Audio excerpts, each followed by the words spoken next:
사실 내가 돈이 없어도 내가 돈을 내야 돼. 비슷한 이제 범띠를 얘기하는 거예요. 나 아는 친구는 뭐 그냥 범인데 뭐 그냥 돈도 안 낸다 이렇게 얘기하지 마시고 이건 재밌게 보세요.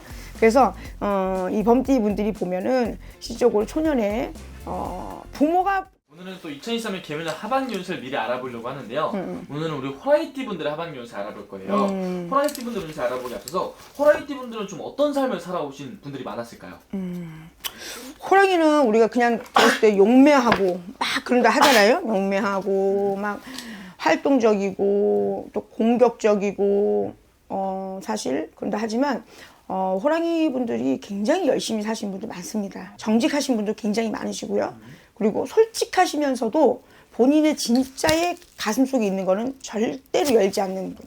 입이 무겁습니다. 그런 부분에서는 굉장히 무겁고 또 드러내는 거 싫어하고 또 리더십이 사실 굉장히 강하신 분들이 많아요. 남한테 지는 거 싫어하고 사실 내가 돈이 없어도 내가 돈을 내야 돼. 비슷한 이제 범띠를 얘기하는 거예요. 나 아는 친구는 뭐 그냥 범인데 뭐 그냥 돈도 안 낸다 이렇게 얘기하지 마시고 이건 재밌게 보세요. 그래서 이 범띠 분들이 보면은 시적으로 초년에 부모가 주든 아니면 부모의 덕이 없든 그걸 다 떠나서 참 본인 스스로 개척해 나가려고 하는 게 많고요. 포부가 크고 욕심이 많기 때문에 스스로 일을 막 벌리는 그런 띠들이 많습니다. 아 그러면은 열정적이지.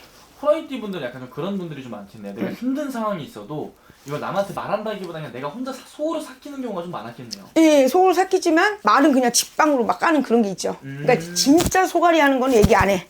딴 걸로 막 신경질 내고 굴곡이 있지, 정의감도 있지만은 어떻게 보면 참 실패를 무서워하지도 않고 좀 때로는 무모하지만 막 달려드는 그런 게 있어요.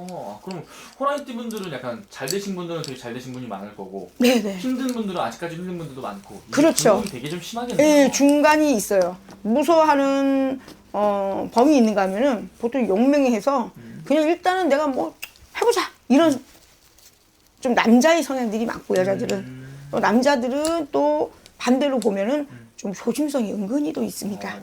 은근히 있어요. 어쨌든 호라이띠 분들 하반기 운세가 궁금한데 하반기 호라이띠 분들 좀 어떤 부분을 기대해봐도 괜찮을지 먼저 말씀해 주시면 좋을 것 같아요. 범이 사실 올해 간제 구설이 참 많이 따라섰어요. 올해 좀 나쁘진 않았는데 예를 들어서 내가 그냥 하던 일은 그냥 잔잔하게 갔는데 생각지 않게 묵은 간제들이 따랐다든지 아니면 내가 예를 들어서 싸움에 말려서 쉬어들어서 거기에 간제에 시달리는 친구들이 있었어요. 그래서 올해 범때들이 친구들이 보편적으로 관제 구설이 많이 좀 따라들었다라고 보면 그게 왜 그러냐면 사람과의 관계에 열정적이고 좀 의리가 있다 보니까 또 남이 예를 들어 당하는 걸 못 봐요. 그러니까 남의 등에 주저앉는 그런 경우도 있었고 여태까지 9번 잘 참았다가 한번 깐족됐는데 거기에 열받아가지고 그게 나한테 뒤집어 씌워지는 그런 경우가 있었어. 안타까운 경우가 있었는데 그게 지금 이제 하반기 풀려나가죠. 나를 알아봐주고 나를 조금 얼마나 힘이 들었겠어요. 그런 일을 겪어본 부모님도 그렇고 당사자도 그렇고 그래서 아마 그게 조금씩 풀려나가는 그런 단계가 아닐까. 나한테 오해가 있었다면 그 오해들이 풀려나갔을 거고 어린 친구들 같은 경우는 또 이제 사회에 나온 친구들 같은 경우는 오해가 있었을 거야 아마. 스승이든 선배든 회사에서 동료든 나를 가지고 오해를 했던 친구들은 오해가 풀려나가는 그런 캐가 좀 들어와 있죠. 올해 알아주는 해. 좀 무탈하다. 그래도 토끼하고 범이 나쁘지는 않습니다. 무탈하다라고 지금 볼 수가 있죠. 그럼 아무래도 가장 궁금해하는 부분이 또 금전의 흐름이 어떻게 될까 이거 많이 궁금해하실 것 같은데 금전의 흐름도 좀 괜찮을까요, 선생님? 돈이 많이 따르는데 이게 한 가지 뭐냐면 들어올 때는 확 들어와. 네. 나갈 때도 확 나가. 주체를 못해. 들어올 때도 확 들어오고 나갈 때도 확 나가. 네네. 왜냐면 예를 들어서 우리가 아무도 하지 말라고 그랬어. 예를 들어서 어딘가 뭔가 투자를 하지 말라는데 이 사람 무조건 해야 돼. 했어. 근데 그게 대박이 난 거예요. 그러니까 그런 무모함이 좀 있긴 있어요. 그래서 부자가 되면 어마어마하게 부자고 이제 조금 남이 한다고 똑같은 범위 다 똑같은 그게 아니잖아. 네네네. 잘못하면 이제 거기 물려버리면 마음고생 많이 하죠. 그러면은 어쨌든 하반기에 또 우리 범띠분들 운세 좀 괜찮다고 말씀해 주셨는데 선생님이 보시기에 가장 좀 기대가 되는 운세가 일단 몇 달의 운기가 좀 좋은 건가요, 선생님? 앞으로 남은 달 중에? 자, 남은 달들에 지금 7, 8월이 원래는 충달이에요. 네. 이게 우리가 그냥 그걸 봤을 때.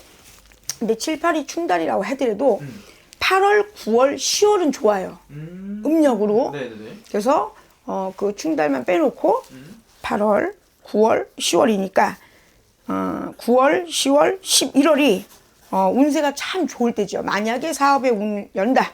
그때 여셔도 되고 또 내가 시작을 뭔가 해야 된다. 마무리를 해야 된다. 그러면 고달의 운기들을 잘 잡으셔서 하시면은 원활하고 잘 진행이 되실 듯해요. 누가 태클만 안 걸면 됩니다. 찬바람이 불 때 시작해라. 그렇게 좀 알아두면 되겠네요. 마지막으로 호라이티 분들한테 선생님 한 말씀 더 해주시면서 마지막 인사 한번 부탁드릴게요.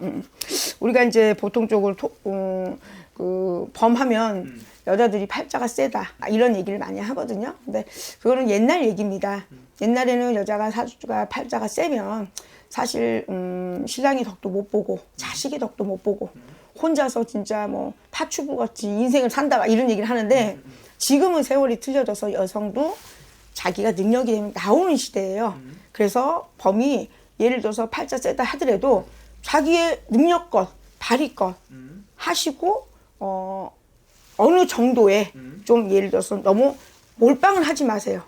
그런 좀 약간 열정적인 게 있거든요. 네네네. 시작했으면 벌써 오늘 다 시작해서 끝이 났어. 그렇게 급하게만 서두르지 말고 좀 차분하게 밥도 뭐 첫 술에 뭐 배가 부르지 않듯이 조금만 차분하게 가시면 무탈하게 앞으로 가실 겁니다. 인정이 많으셔서 괜찮을 거예요. 알겠습니다, 선생님. 네. 오늘 좀 말씀해주신 게 띠만 보고 말씀해주신 거기 때문에 자세히 궁금하신 분들은 본인의 생년월일 다 넣어서 직접 또 신점으로 보시니까 선생님 직접 또 방문해서 여쭤보면 될 것 같습니다, 선생님. 욱하지 마세요. 욕하지 마세요. 네.